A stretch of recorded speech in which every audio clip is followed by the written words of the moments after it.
Okay, ladies and gentlemen, we have some players to talk about here. Now, yes, there were a lot of nasty landing spots that we just got done discussing, but you at least have Devin Achane going over to Miami, obviously with all the opportunity in the world. We at least have the Kansas City Chiefs deciding to go through and grab a wide receiver in the second round here. We have a couple round one guys that I want to discuss, but most importantly, we have some running backs that actually flying under the radar that aren't rookies, but now have safe jobs that in my dynasty rankings, I am skyrocketing up the boards.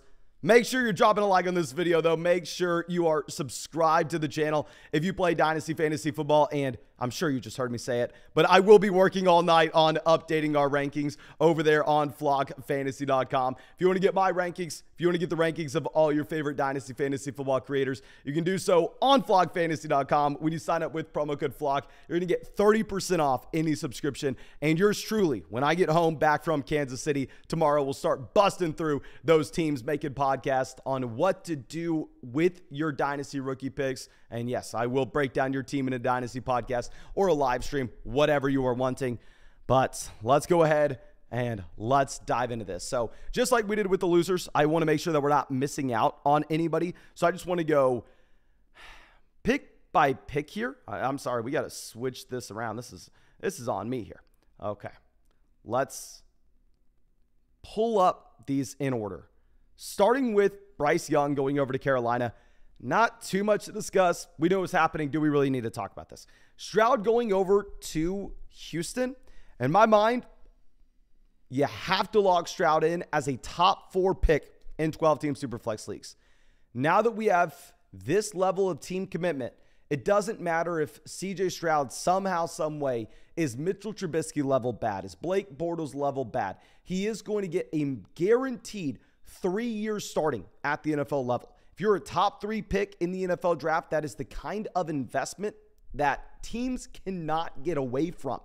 So with a CJ Stroud, given the level of job security that he has, almost regardless of how good he may or may not be, of course, I'm rooting for the guy. We have to go through. You have to put him as that top 4 option at minimum in your dynasty leagues. We'll talk about Dameon Pierce later on. I think Dameon Pierce is actually a big winner. Richardson, I know a lot of people want to put Anthony Richardson at 2 overall right now, and I've been thinking more and more about it. So my initial set of rankings we put out, we had Bryce Young at 2, Anthony Richardson at 3. Now, a big thing with Richardson is obviously this is the player that has the highest ceiling from a fantasy football perspective, right? If you're going to be looking at the rushing upside that Anthony Richardson has, if this coaching staff's able to develop him the way we've seen before, we could end up seeing Anthony Richardson as a top 5 option in fantasy at the quarterback position. Now, what I am also willing to say at the same time is we may have a little bit of a lower floor with Anthony Richardson than what we may have with Bryce Young. So I think the way that we may break this down is if you're playing in a league where we need to be optimizing for the ceiling of the quarterback, say it's a 10-team Superflex league, right? Where it's easy to find a starter. What's actually hard to do is find a player giving you elite level production. There, the floor is not going to matter as much, and the ceiling is what we're going to be chasing. So if you're maybe playing in a 10-team Superflex league, or if you're playing in a 1-quarterback format, I can almost guarantee you Anthony Richardson in a 1-quarterback league will be ahead of Bryce Young for me. We'll update our Dynasty 1-quarterback rankings in just 1 second. But in a 12-team Superflex format, where if you miss on that starting quarterback for the foreseeable future, it's going to be difficult for you to go through and replace him. I would still take Bryce Young over Richardson there. But it is a phenomenal landing spot for Anthony Richardson. I think everybody is extremely excited across the board. Going over real quick to Arizona, I think Kyler Murray is a sneaky winner from this draft. You get the best offensive lineman in the draft. You get additional draft capital, and you possibly have a very high pick coming in your direction next year. I don't want to say Marvin Harrison Jr., but it can be very nice for the Arizona Cardinals. I think that with the addition of the 2024 Houston Texans pick and obviously their own, I mean, this is a team that has a ton of upside for 2024. Given the Kyler Murray injury, though, obviously, if you're a contender, you're not hoping for too much out of Kyler. Bijan Robinson, great spot, given the fact that the man's going to get a guaranteed 300 touch workload. I mean, with Bijan Robinson, I'm already looking to order a jersey. I think we're going to go ahead. I think I'm going to probably order jerseys of Bijan, Young, and Jackson Smith and Jigba, considering the fact that we got to interview them yesterday. Let me know one thing, right? Because I want it to be a little symmetrical, and I know this is a complete tangent, but I want to know your opinion in the live chat. I've been debating this. So we also got to interview Will Levis, and Will Levis gave us a phenomenal interview, and I mean, I really want to root for the guy as well. Obviously, he goes round 2, which tells us that his historical hit rate is significantly lower than if he would have been a top 5 pick. Would it be reckless to get the 4 jerseys for the 4 biggest offensive skill positional guys that we interviewed yesterday with Levis, Young, JSN, Bijan Robinson? What do y'all think? No on the Levis jersey or yes on the Levis jersey? Please spam the chat. Let me know. JN saying no right now. Okay, well, we'll have to talk about that a little bit more. We'll see what the price tag is on that. Okay, but anyway, Bijan, we don't need to talk about that. Gibbs, a winner in my mind. You get this kind of draft capital. You get this level of team investment with a Jahmyr Gibbs here. Detroit is most likely moving to DeAndre Swift. This is an elite offensive line. Jahmyr Gibbs is locked into the 103 in 1 quarterback formats, maybe the 102, depending on your league format and your team in particular. I'm extremely biased. We got to interview Jackson Smith-Njigba. I love our guy. But super flex, you're looking at Jahmyr Gibbs, pick 105, 106, and you're very excited about it as well. We just went through and updated our rankings on flockfantasy.com, and now that Kenneth Walker is falling, let me go ahead and let me pull up our rankings. I know we just got done looking at our Dynasty running back rankings on flockfantasy.com, and quick side note, I like this so much more. Now, instead of having to go through and pull up a Google sheet, we're actually able to just go through and pull up our actual website to look at our rankings. But anyway, after last night, I moved Jahmyr Gibbs up to our running back 8 spot. I think now I'm going to end up having to move Jahmyr Gibbs up to running back 7. I think Walker has to fall behind Jahmyr Gibbs.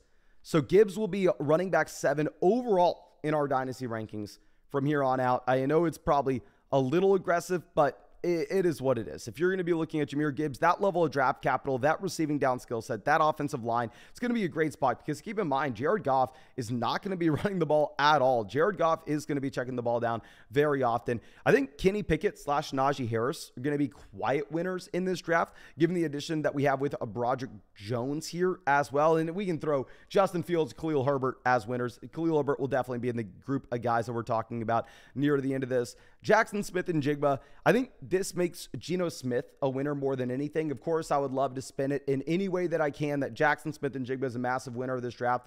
I don't think it's a bad spot for him. I think from a real-life perspective, it's a phenomenal pairing next to DK Metcalf. I think these guys are going to complement each other nicely. But I would be lying if we said that it's going to be a phenomenal, it's going to be the best spot possible, right? I mean, you would have much rather had this next guy with Quentin Johnston in the Los Angeles Chargers. I would have rather had the Chargers landing spot than JSN. In here with Quentin Johnston, in my mind, given not only the fact that I think he was neck and neck with Addison going in, and I gave him this slight edge, but the fact that an NFL team decides that Johnston is a better wide receiver than Addison when Addison would have been a great fit on the Chargers as well. This wasn't like they needed a specific prototype.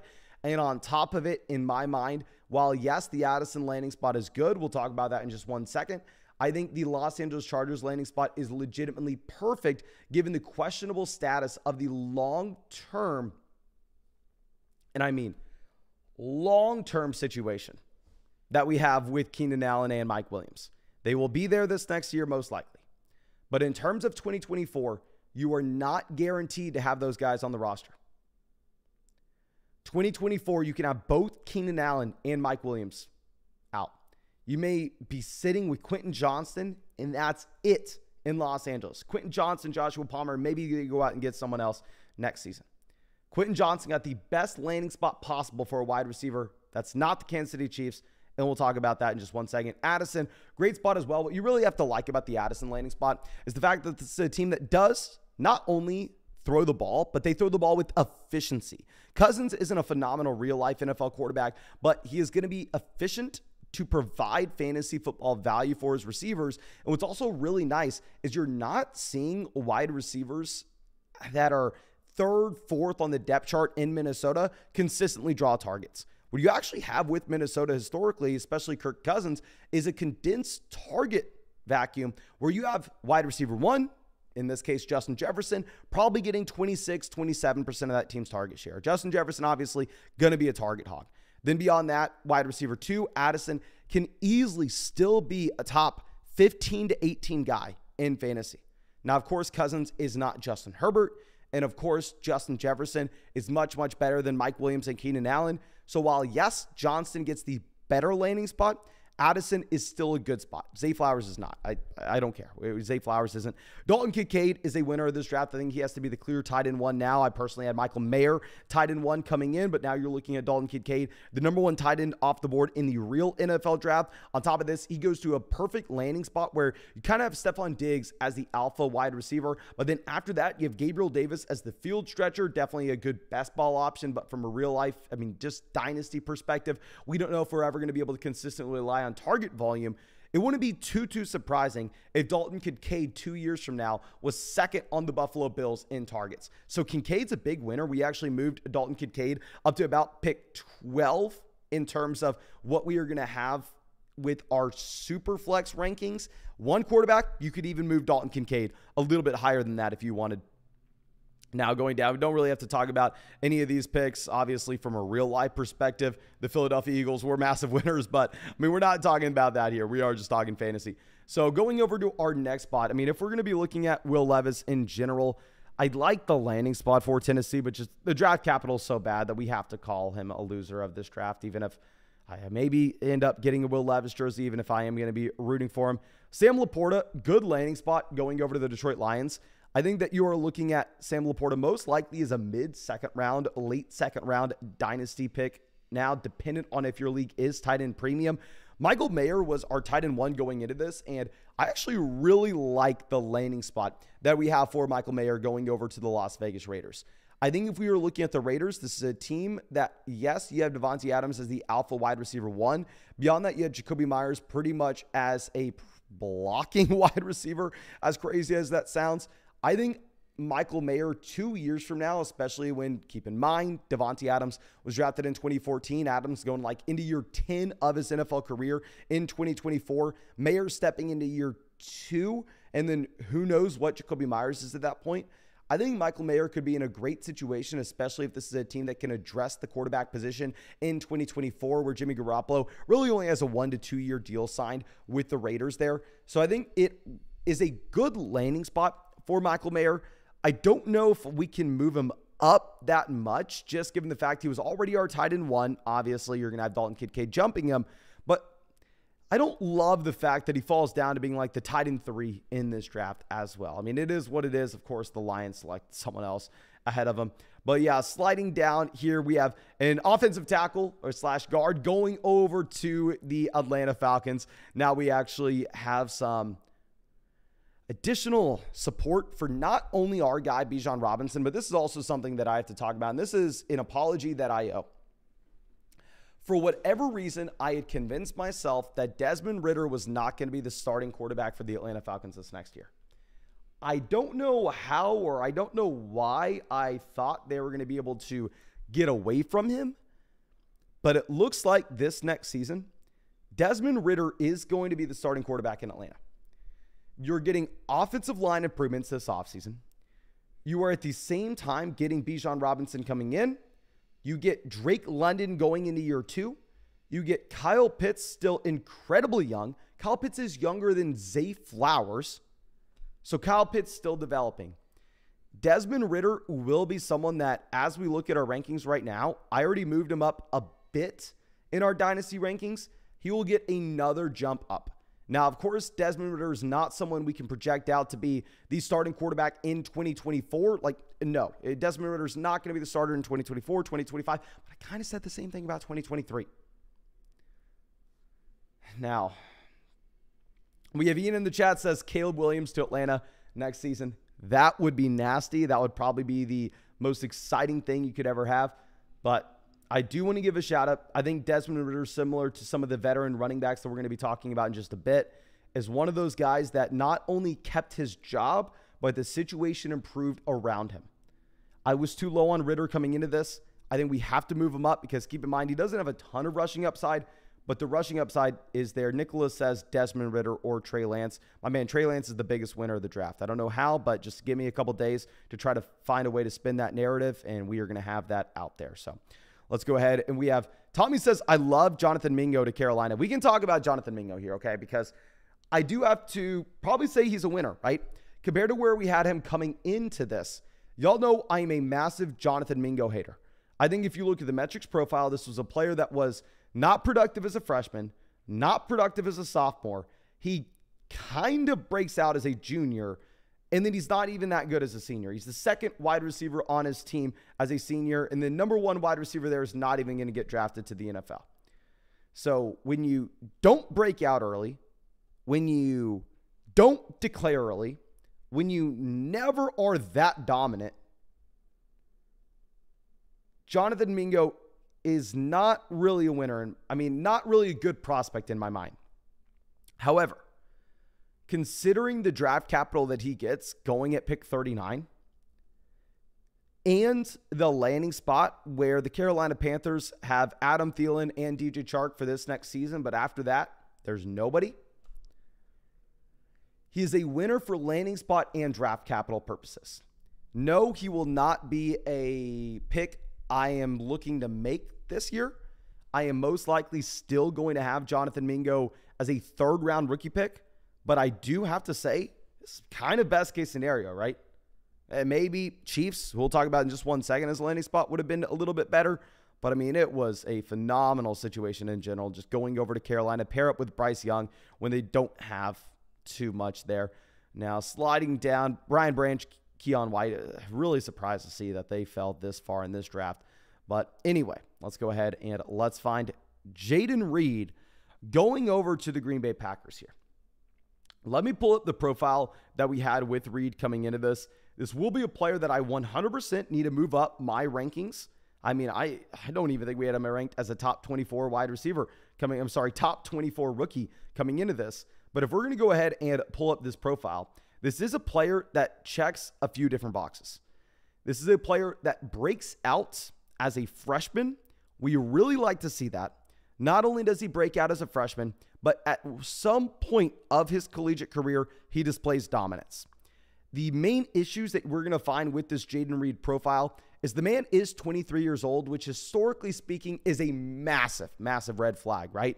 Now, of course, you can find outliers. You can find some guys that we are going to be looking at that come into the NFL at 22, 23 that find success. Hell, I've drafted a few of those guys over the past few years, but usually we have a decent story on why they had to stay in college so long. Like the most recent example of someone that everybody hated but actually liked, even though he was a little bit older, was going to be Christian Watson. Like if we were going to be looking at Christian Watson, this was a wide receiver that had a solid excuse to come into the NFL at 23 years old. And that was when he could have declared early. The pandemic pushed his season back from the fall to the spring. So he missed an entire season, essentially.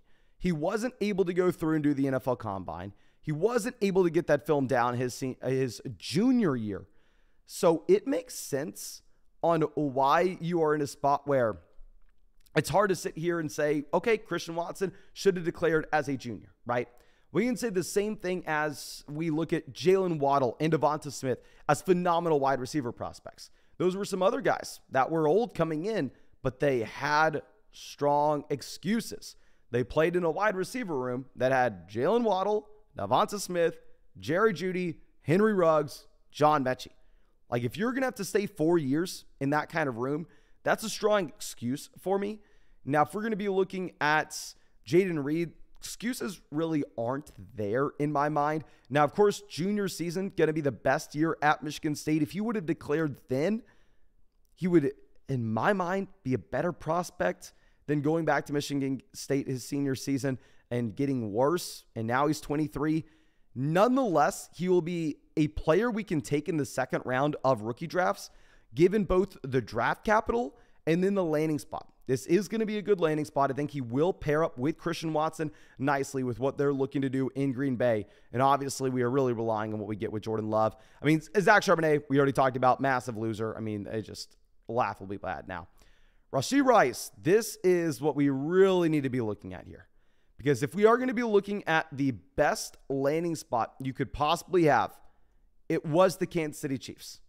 Because if we are going to be looking at the Chiefs, this is a team that going into this next season, we have Kadarius Toney, Sky Moore, Marquez Valdes-Scantling as our top 3 wide receivers. You could make a very strong argument, and I mean a very strong argument, that is the worst trio of wide receivers that you have in the NFL. Like, if you think there's a team with a worse wide receiver core than Toney, Sky Moore, MVS, please let me know. So you have Rashee Rice going over to possibly be the wide receiver 1 in the worst wide receiver core in the NFL with the best quarterback play in the entire NFL. Now, from a prospect profile standpoint, not a player that is too exciting, if I'm going to be honest with you. He looks like a typical small school 4-year guy where you get the breakout as a sophomore. He dominates as a senior, but typically, and this is backed up with data, what usually happens is if you're looking at these smaller school players, like, say, Dwayne Eskridge, for example, that they stay so long in college at a small school that while, yes, he can go out there and he can post almost 1,400 receiving yards at SMU his final season. He's in the American Conference. He is 21, 22 years old, going up against 18-year-old kids that have no real hope to ever sniff an NFL practice squad.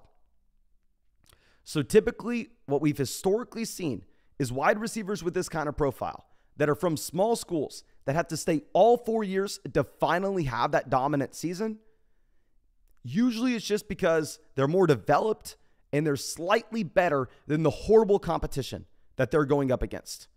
Yes, you can find small school wide receivers that have phenomenal prospect profiles. I mean, a player that maybe didn't work out, but I mean, is still a good example of this would be like Corey Davis, right? Where Corey Davis, yes, goes to a small school, but he breaks out as a freshman and he starts dominating as a sophomore against that level of competition. So Rice is not a great prospect, but in terms of what we have as a landing spot and draft capital, it could not be better. I think that he is a player I'm going to be taking in the early to middle of the second round. I was on the FSC live stream and they were saying this guy is so bad, I'm not taking him to the third until the third. I'm taking him in the second round. Like, I think you have to if you are paired up with Patrick Mahomes. And obviously, I think that this will be a wide receiver that is exciting in best ball as well. But in terms of Dynasty, maybe he's not a phenomenal talent. But when you're going to this kind of landing spot in such a weak class as well, like that's a big thing that we need to be highlighting here is how weak this class is. I think that we go ahead. We take you at the beginning of the second round. I'm going to have to, I don't even know if we have him ranked in our top 24 rookie rankings at this point, but you better believe he's going to be skyrocketing up there. Now let's go ahead and let's find our next guy we need to be talking about. Hendon Hooker, not a big winner. I mean, he followed to round 3. Tank Dell, nobody that we can be excited about. Kendre Miller, this is an interesting spot, right? With Kendre Miller, this is a running back that I wasn't really thinking I was going to be drafting this upcoming season. But if you're looking at this landing spot in the long term, it's hard not to be excited about it. Because I think that this selection at pick 71 kind of tells us that Jamal Williams is just going to be a 2023 thing. Keep in mind, Jamal Williams and Alvin Kamara were both drafted back in 2017. Jamal Williams stayed all 4 years in school, so Jamal Williams is actually a little bit older than you even assume. So if we get Jamal Williams out of here in 2024, Kendre Miller would most likely step into the starting job for the New Orleans Saints this next season. I think if you are playing in a non-PPR format, Miller can be exciting. I think you can take Miller at the beginning of the second round. If you're playing in a full PPR format, I think that the ceiling will be severely capped because he is neither an elite athlete or an adequate pass catcher. So I think it is dependent on the format you're playing in, but previous to where I had, say, maybe Roschon Johnson ahead of him, and I was saying, you know what, Roschon Johnson's my guy. I don't really want Kendre Miller. He is not the same athlete. At the same time, he's not as good of a pass catcher. Now that Miller goes pick 71, Roschon Johnson falls outside the top 3 rounds, I probably have to rank Miller over Roschon. even if that's not the way that I had it going forward. So I guess technically he's a winner. One thing I really want to hear from y'all is, who would you rather have? Would you rather have Miller or Rice? Please, let me know if you'd rather have Miller or Rice. I know that the FSC guys are definitely going Miller, but I don't know, just second round wide receiver, even if he has some red flags on the profile. I mean, a massive red flag with Patrick Mahomes. I kind of want Rice. Okay. Looks like the chat's kind of split 50-50. Miller, Miller, Miller, Miller, Rice, Rice, Rice, Rice, Miller, Miller, Miller, Miller, Rice, Rice, Rice. It's hilarious how that always works out. But yeah, it looks like we're kind of split 50-50 on that. I would say maybe it's dependent on your format, where if you're playing in that full PPR, you go Rice. If you're playing that non-PPR, you go Miller. Also depending on how many flex spots that you're going to have. Now, going over to our next spot, I like the landing spot with Cedric Tillman. I feel like this was kind of base level scenario. It's like not too big of a deal. Now, going over to Josh Downs, I'd like to get y'all's feel on this, because I think from a real life perspective, the Indianapolis Colts are a massive winner here.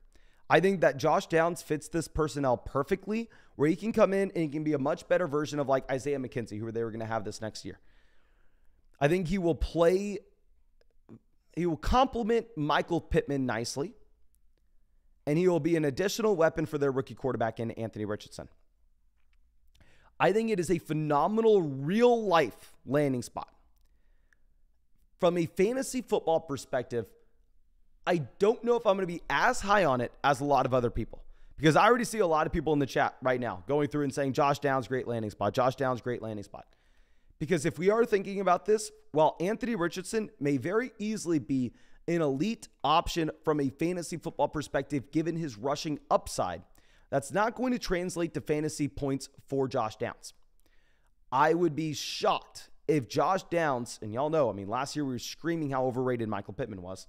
I'd be shocked if Josh Downs would ever see more targets than Michael Pittman, or would ever score more fantasy points than Michael Pittman. This will be a rush-first offense at the same time. We know that Anthony Richardson, the skill set that he has, is best suited for the deep ball, where that maybe is not necessarily the skill set that Josh Downs is going to carry over to the NFL, even if he maybe excelled at it in college. So from top to bottom, I would say here that it's a good thing for the Indianapolis Colts. Josh Downs will be an early second-round rookie pick for me. I am more excited about him in full PPR formats, particularly where it's a deep starting lineup where you have a lot of flex spots. Because it's a really good NFL landing spot, I think people may end up getting a little too high on it for fantasy football purposes. But of course, we will. We'll see where he ends up going. I don't know how much Josh Downs we are going to get. As of now, I think we have Josh Downs ranked at 13. I don't know if that's going to change too much. Now, Devin Achan's the big guy we have to talk about here, right? You go over to the Miami Dolphins, and Miami has a wide open depth chart. Like, the Miami Dolphins could go Roschon Johnson round 4, and I wouldn't be shocked at all. I wouldn't bat an eye at all if that ended up happening. I mean, if you have Roschon Johnson or just any other running back coming over, because with Devin Achan in my mind, I think he will be a good real-life NFL player for what an NFL team needs to do. I think that they will need him to go through and be a specialized receiving down back with elite athleticism. But in terms of stepping into a backfield that has a ton of opportunity, I think the ceiling will be capped on the opportunity that he is able to achieve. I would still most likely have Will Levis over Devin Achan in 12-team Superflex formats. Achan versus like Dalton Kincaid, that's going to be close for me. I think that he is going to be anywhere from the 112 to the 201, 202 in 12-team Superflex formats. If you're playing in a 1 QB league, you slide him up to like the 109 through like the 111. But I'm already seeing in the chat, Spencer going through and says, Achan running back 3. And that's what I'm kind of assuming we're going to get from a lot of people here, is people are going to be pumped about it. If he's going as RB3, I will be taking Zach Charbonnet ahead of him. I will probably not be getting much Devin Achan if he begins going running back 3, even if it is a great landing spot, because the man is still less than 180 pounds. Chris says Achan should have been Seattle's pick. Yeah, like In my mind, that would have made so much more sense, right? Like, it would have been so much better from a fantasy football perspective. He goes to Seattle. He compliments Kenneth Walker. It would still hurt Kenneth Walker because he would obviously be the receiving down back. And then you have Zach Charbonnet going to Miami to be a 3-down guy. But it is brutal. It is brutal. Tommy says, what happens with Charbonnet and Walker? We just streamed a video before this with our losers. Go there and we talk about that in depth there, my friend. Bigsby, I don't want to say he's a loser because he kind of finds himself in a situation, to assume for most of these borderline day 2, day 3 backs, where he goes to a situation where he's probably going to see a few touches from week to week perspective. But I mean, he's primarily just going to be that handcuff guy. Washington, a massive loser. Michael Wilson, just a non-factor. Don't really need to be worried about it. But yeah, overall, I think those were the winners in terms of the rookies. Now, a big thing we need to be looking at is not only the rookies, but what happens with those guys that their jobs were maybe threatened, where they dodge all the bullets, right? Where they don't see another running back go to their backfield round 2, round 3.